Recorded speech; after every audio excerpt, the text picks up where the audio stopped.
राजस्थान के करौली में हैरान करने वाली वारदात। जमीन विवाद में मंदिर के पुजारी को जिंदा जलाया, पेट्रोल छिड़क कर आग लगाई। जयपुर के अस्पताल में इलाज के दौरान दम तोड़ा, पुलिस ने मुख्य आरोपी को गिरफ्तार किया। करौली के बुकना गांव का मामला।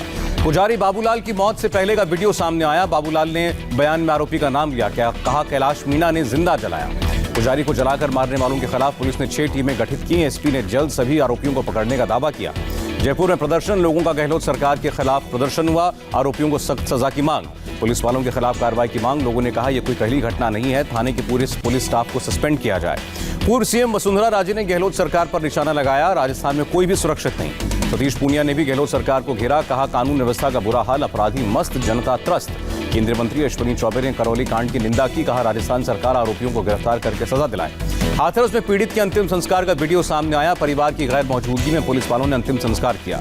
बिना किसी रीति रिवाज के अंतिम संस्कार हुआ। फूल माला डालने के बाद लिक्विड डालकर आग लगाई। एसआईटी टीम ने फिर हाथरस में गैंगरेप पीड़ित परिवार से पूछताछ की। 10 स्थानीय लोगों का बयान दर्ज। हाथरस में डीआईजी शलभ माथुर ने पीड़ित परिवार से मुलाकात की। डीआईजी बोले परिवार सुरक्षा से संतुष्ट है। हाथरस में पीड़ित परिवार के घर कोरोना टेस्ट करने पहुंची स्वास्थ्य विभाग की टीम। घर वालों ने जांच कराने से इनकार किया। इलाहाबाद हाईकोर्ट ने हाथरस गैंगरेप पीड़ित परिवार को अपनी मर्जी से आने जाने की इजाजत देने वाली याचिका खारिज की। वाल्मीकि समुदाय से जुड़े एक संगठन ने हाईकोर्ट में याचिका दाखिल करके परिवार को बंधक बनाने का आरोप लगाया था। हाथरस केस के आरोपी ने जेल से एसपी को चिट्ठी लिखी, खुद को बेगुनाह बताया। अलीगढ़ जेल के सुपरिंटेंडेंट आलोक सिंह का बयान, संबंधित अधिकारियों को भेज दी गई है संदीप सिंह की चिट्ठी। हाथरस में साजिश पर बड़ा खुलासा, पीएफआई के मुखपत्र का संपादक निकला केरल का गिरफ्तार पत्रकार। हाथरस में दंगों की साजिश पर मुख्यमंत्री आदित्यनाथ का बयान, कहा वंशवाद वाली सोच जातीय दंगे कराने की कोशिश कर रही है। सीएम योगी ने कहा दंगा कराने वाली सोच लोकतंत्र का गला घोटने वाली है। दोहरा राजनीतिक मापदंड अपना रहे हैं राजनीतिक दल। मायावती का हमला, कहा फायदे के लिए बहन बेटियों पर राजनीतिक ड्रामा। हाथरस कांड पर असदुद्दीन ओवैसी ने यूपी सरकार पर हमला बोला, कहा यूपी सरकार ने पीड़िता का इलाज तक नहीं कराया। नोएडा के दादरी में नाबालिग से गैंगरेप, पड़ोस में रहने वाले 2 लोगों पर आरोप, पुलिस ने 2 को हिरासत में लिया। गुजरात के बड़ोदरा में 3 नाबालिग के साथ रेप के आरोप में एक शख्स गिरफ्तार, टीचर के सामने पीड़िता की आपबीती से खुलासा। मुंबई एटीएस ने नासिक से आईएसआई के लिए जासूसी करने वाले एचएएल कर्मचारी को गिरफ्तार किया। आरोपी के पास से 3 मोबाइल फोन, 5 सिम कार्ड बरामद, 10 दिनों के लिए एटीएस के रिमांड पर। प्रधानमंत्री मोदी ने रामविलास पासवान को श्रद्धांजलि दी, घर पहुंचकर अंतिम दर्शन किए, पत्नी और बेटे चिराग को सांत्वना दी।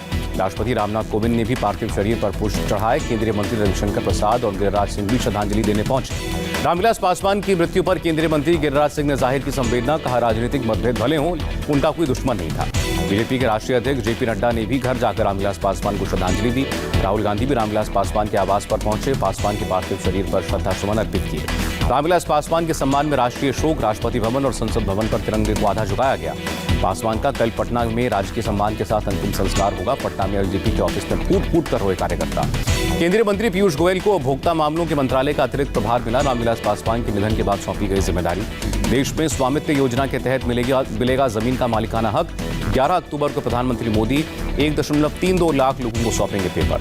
राहुल गांधी ने ट्विटर पर वीडियो शेयर करके प्रधानमंत्री मोदी पर निशाना लगाया, कहा भारत के लिए वास्तविक खतरा यह नहीं कि हमारे प्रधानमंत्री को समझ नहीं है। संबित पात्रा का राहुल गांधी पर पलटवार, कहा पहले अपनी मानसिक स्थिति मजबूत करें। पीयूष गोयल ने भी राहुल पर निशाना लगाया, कहा कोई उन्हें समझाए, प्रधानमंत्री मोदी का नहीं राहुल का पूरे देश और दुनिया में उड़ता है मजाक। शिवराज सिंह चौहान का भी तंज, कहा ट्रैक्टर पर सोफा लगाकर घूम रहे हैं राहुल, उन्हें पता नहीं प्याज जमीन के नीचे होता है या ऊपर। शिवराज सिंह चौहान ने कांग्रेस पर निशाना लगाया, कहा कमलनाथ ने कर्ज माफी के नाम पर किसानों को धोखा दिया। लालू यादव को झारखंड हाईकोर्ट से जमानत मिली, चाईबासा ट्रेजरी मामले में बेल, लेकिन फिलहाल बाहर नहीं आ सकते लालू। सीबीआई के पूर्व डायरेक्टर की खुदकुशी पर संजय राउत ने सवाल उठाए, कहा अश्विनी कुमार की खुदकुशी पर कोई सवाल नहीं उठा रहा, यह हैरान करने वाली बात है।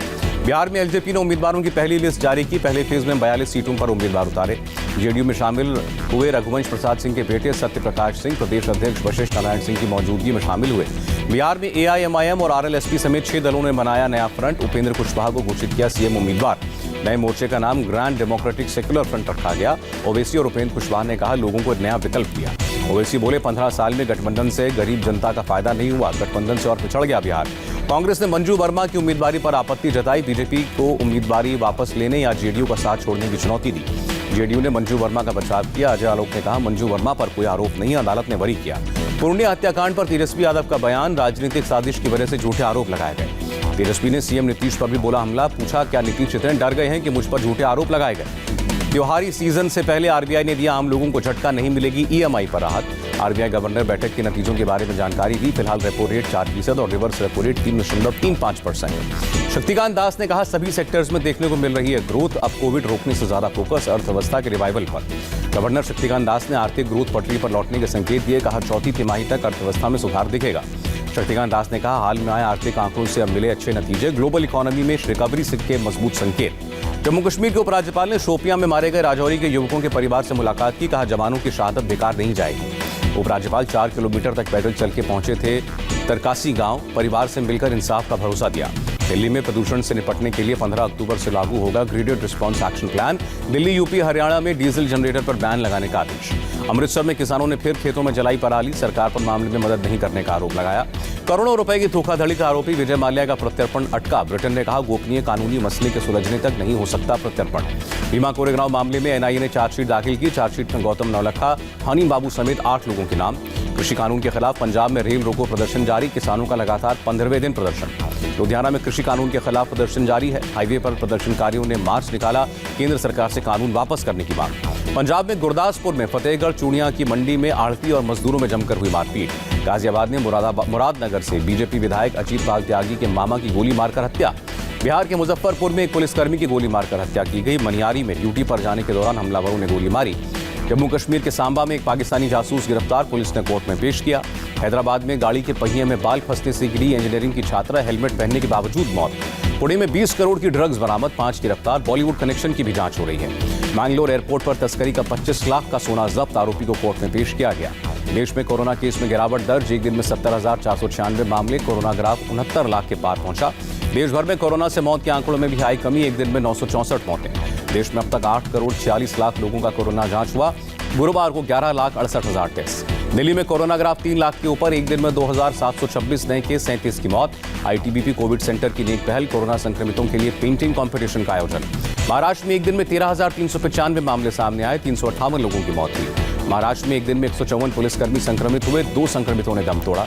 यूपी में कोरोना के 3,376 नए केस, 45 की मौत। मेरठ में कोरोना के नाम पर सुभारती अस्पताल पर लूट का आरोप, मरीज की मौत के बाद थमाया 4,67,000 का बिल। अस्पताल का बिल नहीं देने पर शव देने से किया इनकार। सांसद के दखल के बाद 80,000 देने के बाद परिवार को मिला शव।